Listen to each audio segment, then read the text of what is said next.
guitar people. Welcome to Have Guitar Will Travel, presented by Vintage Guitar Magazine, with your host, me, James Patrick Regan, otherwise known as Jimmy from the Deadlies. And today I'm speaking with Grammy winner Steve Wyreman and Evanne Barcenas. In our conversation, they discuss the name of their band, Effie Zilch, coined by columnist Herb Cain in the San Francisco Chronicle. Steve discusses his guitar collection and his guitar hunting adventures. Steve and Evan discuss how they met in high school in the Silicon Valley area of California, and Steve tells us about his musical upbringing.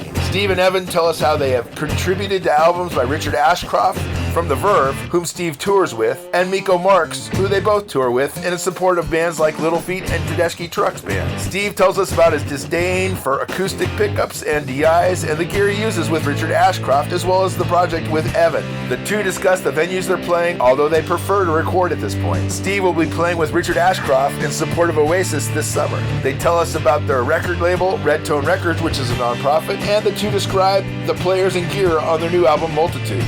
The two are active on the socials, and you can find out more about them on their record label's website, redtonerecords.bandcamp.com. That's redtonerecords.bandcamp.com. Please subscribe, like, comment, share, and most of all, review this podcast. I'd really appreciate it. And please support Vintage Guitar Magazine and all the wonderful things they do for us guitar players, because they do so many wonderful things for us guitar players. Here's Steve and Evan.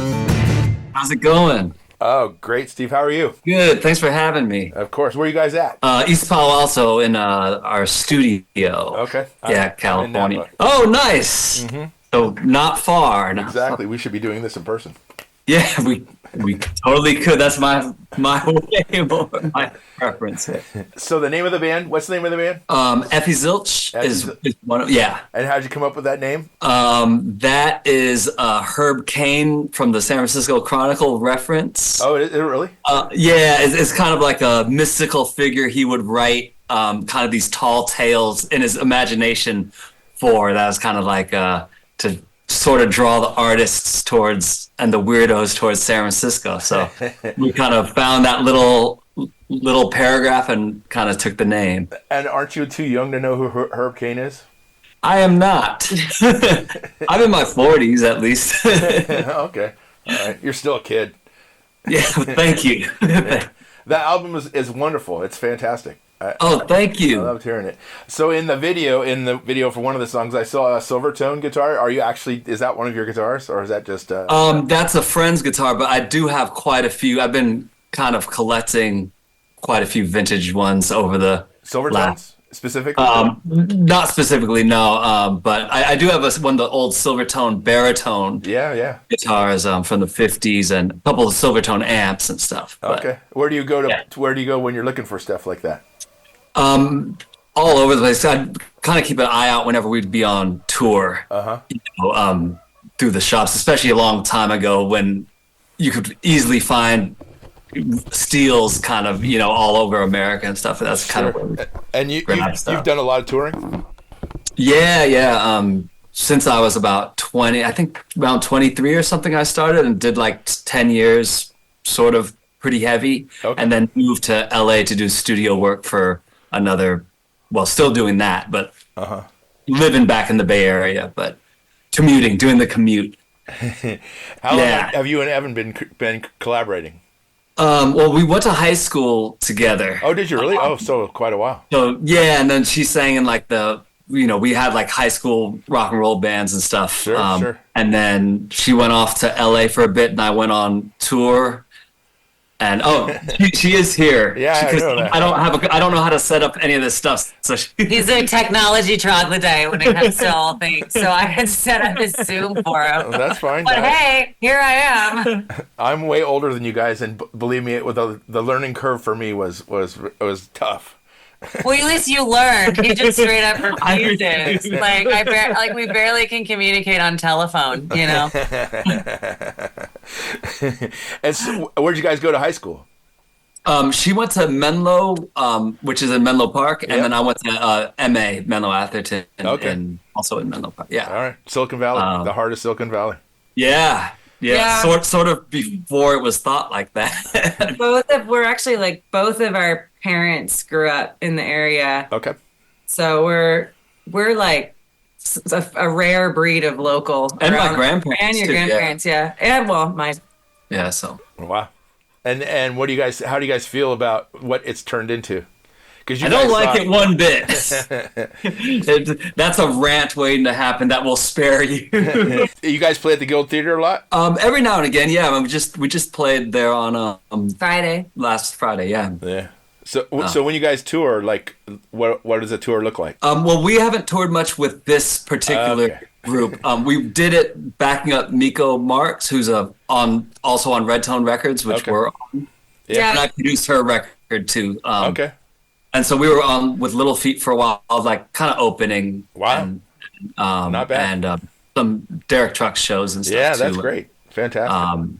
And then I tour with other groups still on occasion, and so. And how do you feel about that, Evan? When he goes on tour? Yeah. Well, I mean, so the other groups that he goes on are pretty awesome to see. He plays with Richard Ashcroft. You know the Verve? Do you remember the Verve? Sure, of course.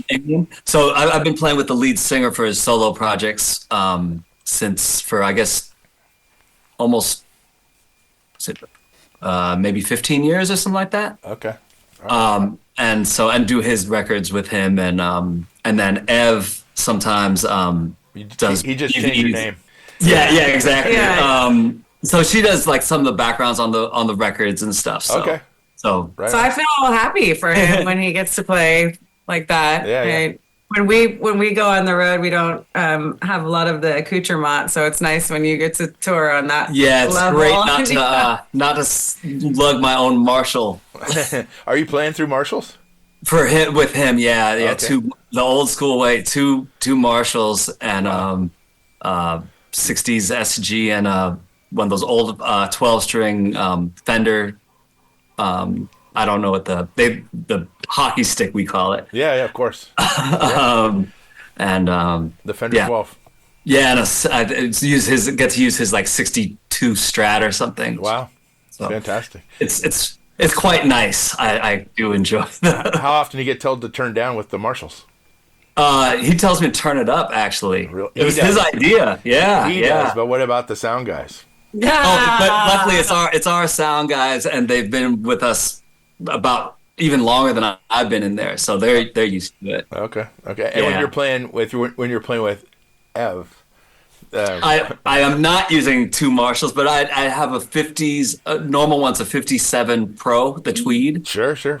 and then just goes straight into that. We're a little like, well, I'm used to him, so the louder the better, and I've grown up playing with him, so my ears are, properly blown out. So just sort of roll with it. Our sound checks are funny in that regard. Like, are you good in your monitor? Yeah, I can't hear shit. So it's great. So you guys put out a record in 2022, is that correct? Probably the first. Is that the first one? I believe so. Well, we put one out before we kind of took it. We put two out in 2022. Okay. We have a lot. We have a lot of ideas, and we have a studio, so we're constantly. Yeah, that was when. Well, we Yeah. kind of did it. Yeah, it was when I was home for the first time, like for more than like 2.5 or 3 weeks. Sure. And then we have the studio, so that was what. I was kind of finishing off projects that I had started in LA, and then just doing records with Effie and Miko Marks at the time. Right on. So yeah, so there's something to do, and then we just kept on doing it. And when the two of you are collaborating, what besides the Guild Theater, where are you guys playing? Like is it just the Bay Area or is it all over? Mainly the Bay Area. So what kind of venues? Sort of that size. We did the Chapel wow. in San Francisco, Yeah, cool. and I can't. It's kind of sporadic because I still am gone a lot. I did like a full like England Europe tour last summer, and I'm doing the Oasis tour this summer. So it's hard to like book. Yeah. It's hard to book out, So we kind of just do it when we have we had an album release show, so we wanted to do something for that. So I got it. Play in San Francisco a few times, but I'd say like our strategy is to play seldomly and make a lot of music. Okay. Right. We try and put out a pretty a lot substantial amount because we'd rather be making than touring at this point. Okay. All right. And as you know, it's hard to like for an up and coming group to make ends meet on driving around America, right? Absolutely, yeah. No, paying a band and all that. Yeah, and that's what I was getting at. Is I didn't know if like you guys are playing, tap houses and stuff like that. Tap rooms, and I mean that's like the new club of right. today. So I didn't know. I've been spoiled, so I've I was doing with other artists for years, like kind of bigger theaters and arenas, and so to go back to that, I'm kind of like, I don't know. Well, I know lots of people who do. You wait for the good venues. I know there's nothing wrong with that. That's great. That is absolutely great. Do you guys what about festivals? Are you guys doing any festivals? I mean, I know you are, Steve, but are well, we did some last summer with Miko. We did Marks. We did a bunch. Stagecoach. We did Stagecoach. Oh, right on. That's what I was asking. So Merle Fest and stuff like that. You're not going to do Bottle Rock? You haven't tried to get on Bottle Rock? I think the booking agent probably has tried, or maybe that's in the works. Okay. But not sure. I kind of keep out of those things until the person that's in those things, is that the person sitting next to you? No. No, there's... No, I just do the Zoom. We have a record label that handles... Oh, really? Okay. All right. Yeah. And... Yes, Red Tone Records. It's like a nonprofit record label in this building we are sitting in. Oh, okay. Of local artists. And the Bottle Rock's a great festival. Yeah. Yeah. I'm glad it exists. Certainly. And like Outside Lands too, it is good. Yeah. You played Outside Lands. Yeah. And Hardly Strictly. Yeah, you guys just did that. I just did Hardly Strictly with Miko this year, which was great. You did. Well, you were. I was out of town. You were in England, yeah. Oh, just England. Yeah, a town far, far away. So when you're gonna do the Oasis tour, who are you performing with there? With Richard Ashcroft. So Richard Ashcroft. We'll do all the all the UK dates, I think. Yeah. And like, so what's that tour look like for you? Like, are you sleeping in a van somewhere, or are you no bus? Bus and hotels and full tech crew and band that I've been playing with for years. So it's a lot of it's nice. Yeah. And then he's old friends with the Gallagher brothers and stuff. Yeah. It's and we've worked with them too. So and in fact, we did a duet with one. Okay. How'd you get hooked up with him originally? How did I? I was on a tour with this R&B singer named Keisha Cole, and the piano player in that band happened to be working for a producer named No ID, who's kind of in the hip hop world. Yep. And then he happened to be working with Richard Ashcroft on some sessions, and they needed a guitarist for supposedly one song. So this keyboard player was like, "Oh, call Steve." And I happened to be out in New York anyway, doing the David Letterman show. We were on the same day. Oh wow! So I was already there, and then played this one solo that Richard wanted. That he wanted to sound like Eddie Hazel. Okay. And then he was like, "You're playing on play on the whole album." So I did all the rhythm tracks all night. Then went to the Letterman Ed Sullivan's theater, did that, came back all night.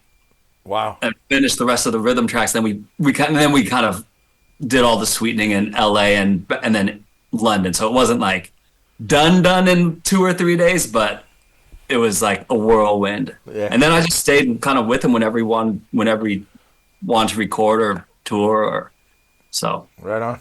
Yeah. That's great. That's fantastic. And so with your guys' new album, and I should know the name of it, but Multitudes. Multitudes. That's right. Who plays drums? Couple different folks. Brian Brazil is one of them who he used to play with Dr. John. Okay. Just Dr. John. And so we're lucky to have him. And I knew him from the Oakland kind of gospel scene when I was way younger. Okay. And Will Baldacci, who is old San Francisco dude.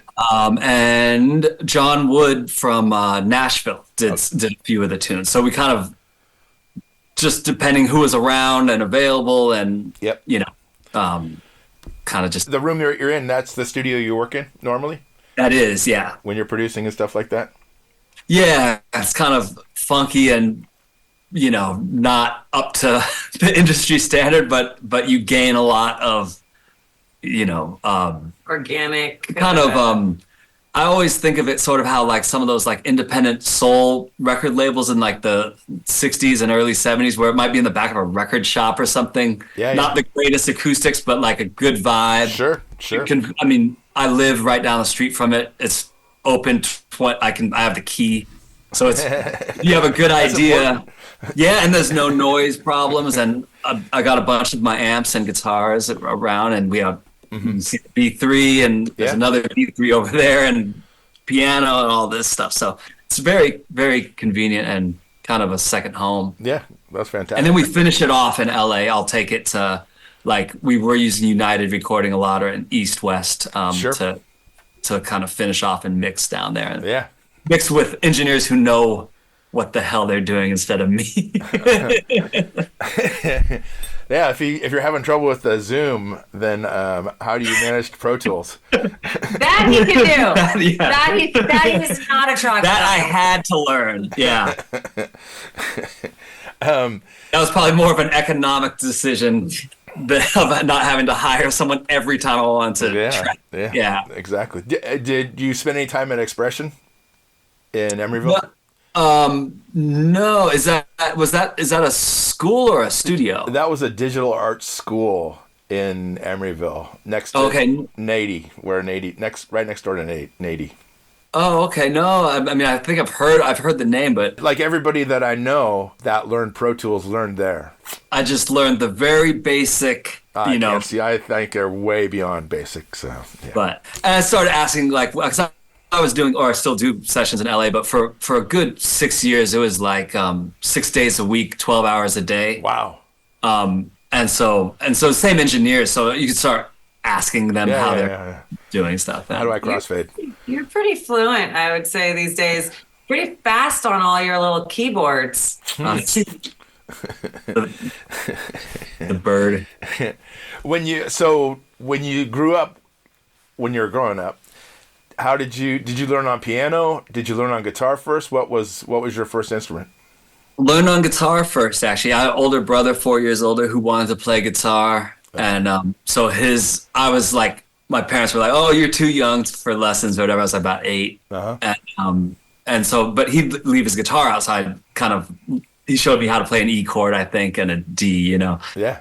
And then I kind of just kept on stealing his guitar until I got a little nylon string acoustic, and then kind of just went on like that. And my parents were kind of children of the 60s, late 60s, and so their record collection was good. And my mom showed me Woodstock and, Monterey Pop and all that stuff. And then they took me to see Santana. Oh, wow.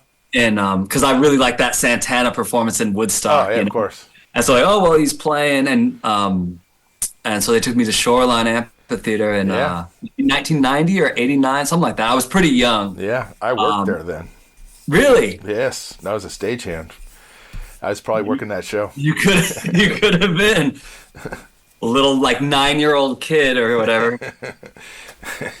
Very stoked. And then that was kind of like what was the impetus of it all. And then, have you had the opportunity to meet Carlos or work with him? I haven't. No. Some of the band members from yesteryear, but not him personally. Yeah. Not yet. But no, but he was one of my favorite. Yeah. Growing up, one of my favorites. Yeah. Certainly. And what's your brother doing now? He's out in Truckee, and he's a ski instructor. Oh, is he really? Yeah. The guitar sits in the corner. It doesn't get much love these days, but he still got it. Yeah, right on. And what kind of guitar was that was sitting in the corner? I think it was just like a couple $100 Yamaha or something. Okay. But you still have your yellow Strat from those days. I love Jimi Hendrix so much too, and those '70s Strats weren't that much. And I started playing in like adult like blues bands, probably because they got more tips or something if they had like this 14-year-old or 13-year-old playing, you know. And you're hella good. And so I'd get paid, $60, $70, $100 a time. And at that age, what are you going to buy? Yeah. Right? Yeah, it's not rent. So I'd started buying like '70s Strats because they were, $500-$600. Sure. So do 7 gigs and then you can get another guitar. Yeah. So I still have that one. Yeah, it's a '77 yellow, kind of probably Olympic white that faded to the yellow. Okay. And not canary yellow. I don't know. No, it wouldn't be. Canary yellow would be bright yellow. Oh, okay. No, this is like much more like faded. Pastel. Okay. Yeah, but the big Fender headstocks. Of course. I always like those. Yeah. And what were you using for an amp when you were first playing out? I think it just like a reissue Tweed, like the little guy. Mm-hmm.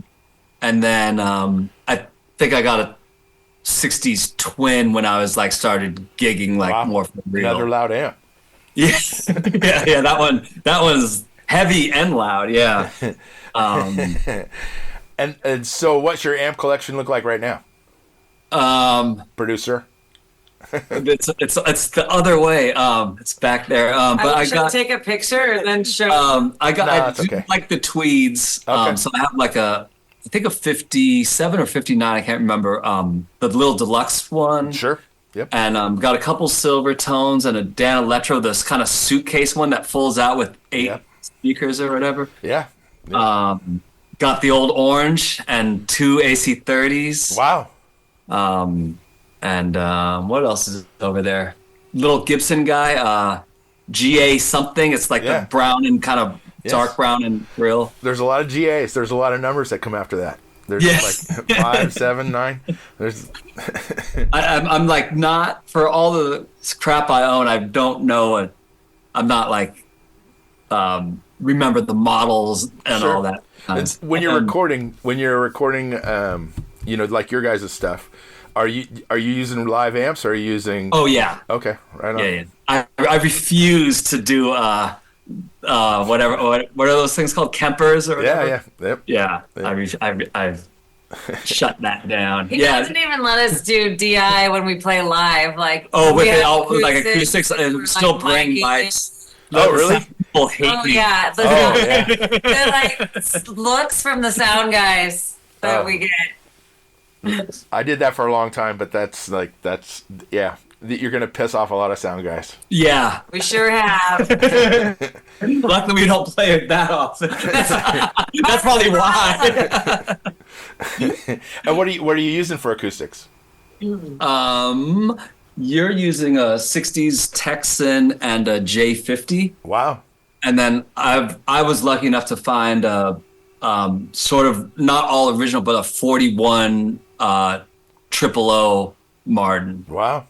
So that and what else have I got? You play with my Martin. And the D18. I got a 1950. My Martin.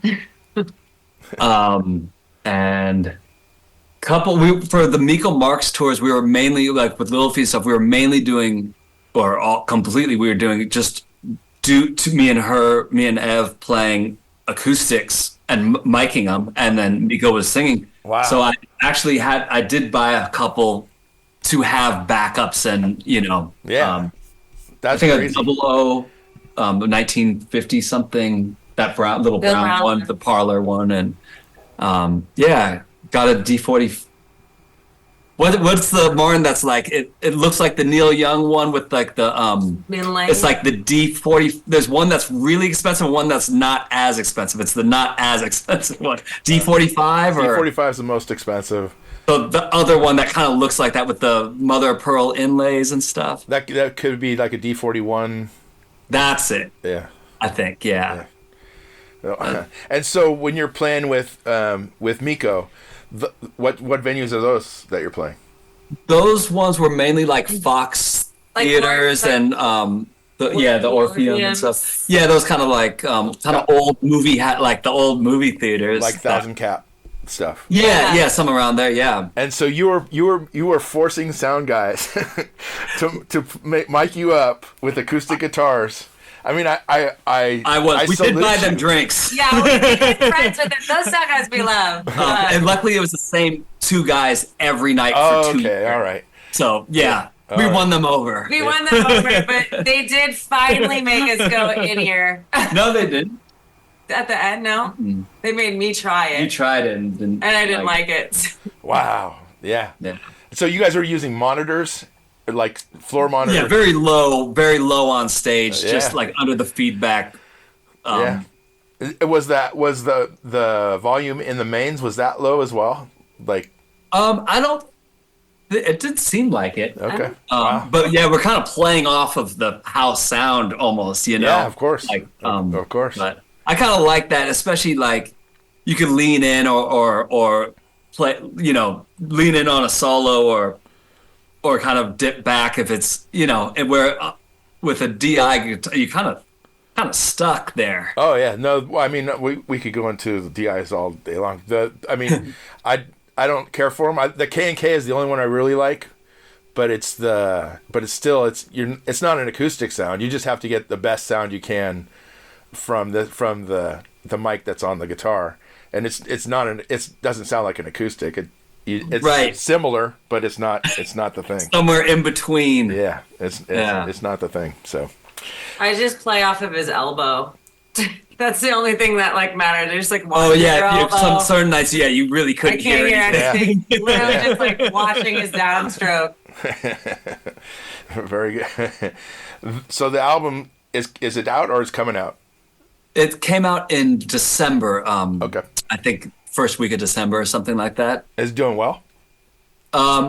Yeah, I think so. It's I don't really honestly keep up with most of this, I'm not looking for reviews or anything, so I kind of don't. Yeah, I get it. Going on. Is there pressure from the record company to apart from this interview, are you getting pressure to go out and push it? No, it's a very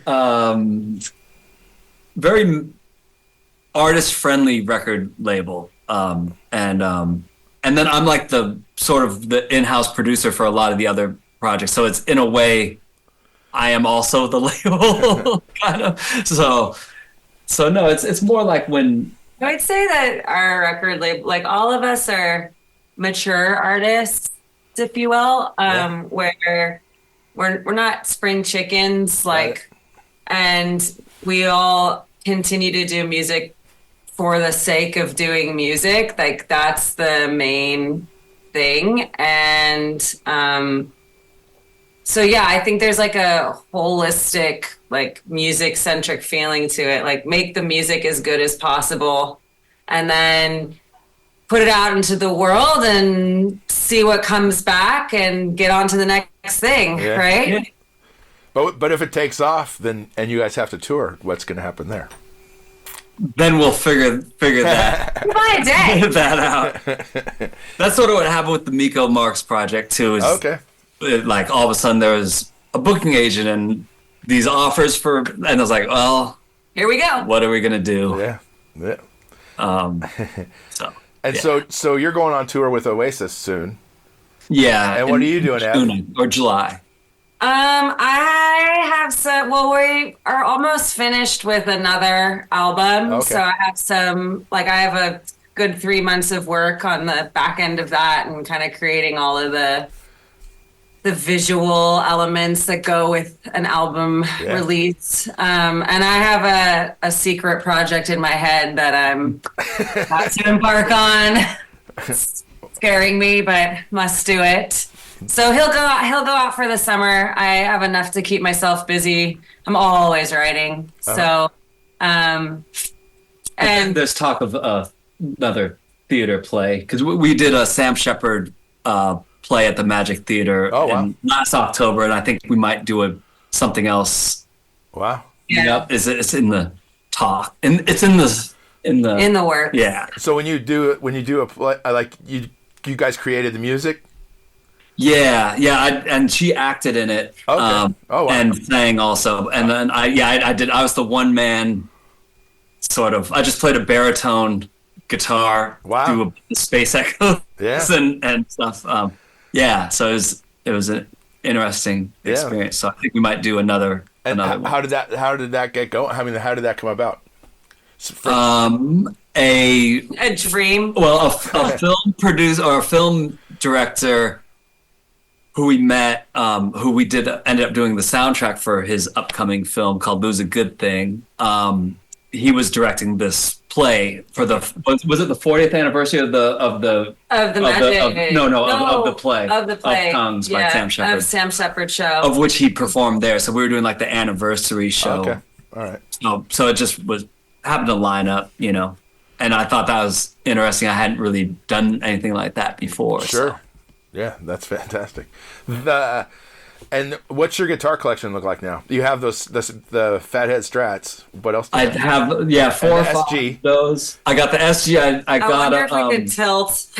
Or I got. But nobody's gonna be able to see, so it's better if you describe them. Right. I'd love to see. I got a 59 Les Paul Jr. I used to have a 57 TV Yellow Special that got stolen after a gig with Richard in England, and a 69 Strat I lost. Oh no! But the insurance, it was from Norm's. But the insurance covered it, the tour insurance, luckily. So I just got another junior. And what else is over there? A couple of old 335s. Wow, right on. 63, I think, cherry red, like the and then one of the walnut ones, 1970. Wow, walnut. Right on. You got old Telecasters. 40 guitars. 69 Telly, the yellow guy. Yeah, of course. The deluxe one as well. The 2 humbucker one, I think. What else is over there? Yeah, a couple SGs. Okay. A couple Les Pauls, normal, the kind of cherry red ones, 70s. So let me ask you this: so you're probably influencing a lot of people that are younger than you, but who's influencing you right now? Like, is there anybody you're listening to? If you could be producers, or of like contemporary people, or of any era. Any era, yeah. Earlier, just today, I was listening to. I always love the Dwayne Allman stuff when he's on the Muscle Shoals records. Yep. So I was just listening to that Boz Scaggs record actually this morning. With Loan Me a Dime on it and stuff. Yeah. And Peter Green is always Mississippi Fred McDowell. Yeah, of course. But that's kind of like I love that. I guess that Dylan movie made me listen to Mike Bloomfield again. I hadn't listened to like the live adventures of Al Cooper and Mike Bloomfield and all that stuff in a while. But so I've been breaking those records out. Yeah. Hendrix is always around for me. Sure. But Buddy Guy. Yeah.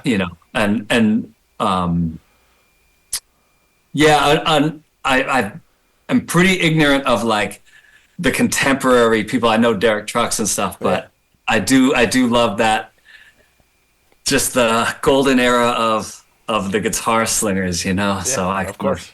And there's enough there too. And like Grant Green and Wes Montgomery and stuff. Yeah. The kind of jazz, especially Grant Green, I always loved. Yeah. His playing. Exactly. All right. So what do you guys do for fun when you're not making music and touring the world? Like gardening and hang out with the dog who's right on the floor here. But yeah, I've kind of. I like to read. Okay. Yeah. Hang out at a bookshop a lot of days. Yeah, that's like our other home. Yoga. Yoga. Yes. That's an endeavor that's only her. Oh, come on. No, we're lucky. I mean, I think that, to be totally honest, like probably the thing I do most in my free time is just get out into the abundant nature that we get to live near. And so I head out to Half Moon Bay a bunch, constantly up in the mountains, hiking the local hikes.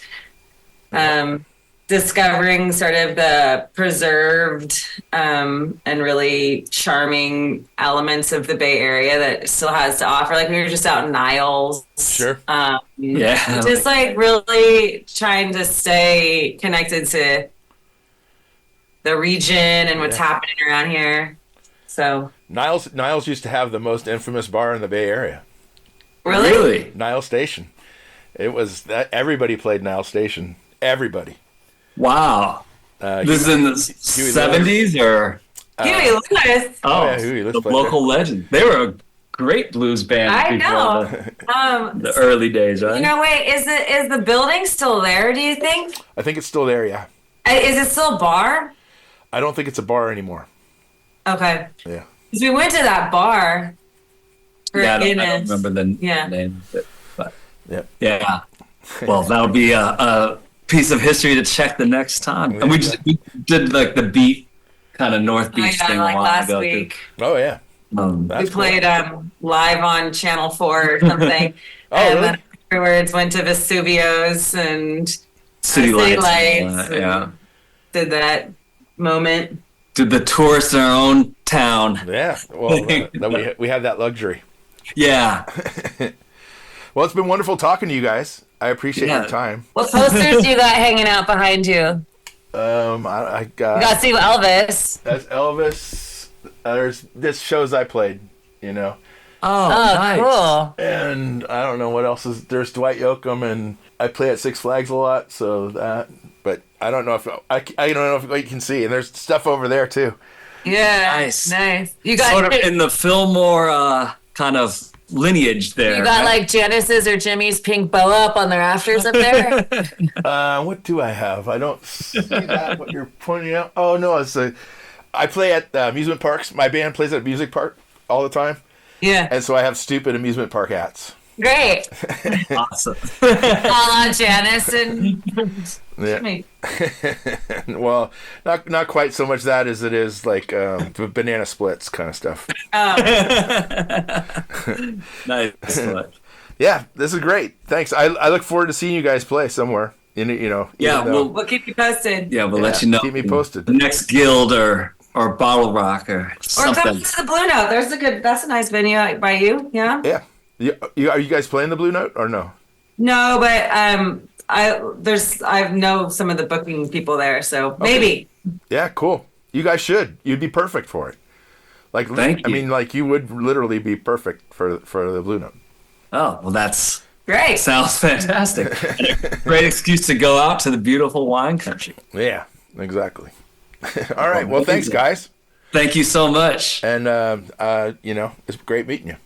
Yeah, good talking. Both of you. I didn't know I'd get up for the surprise guest. Yes, exactly. The technical one, sort of. Yeah. Okay, bye. All right. Bye. Cheers. See you later.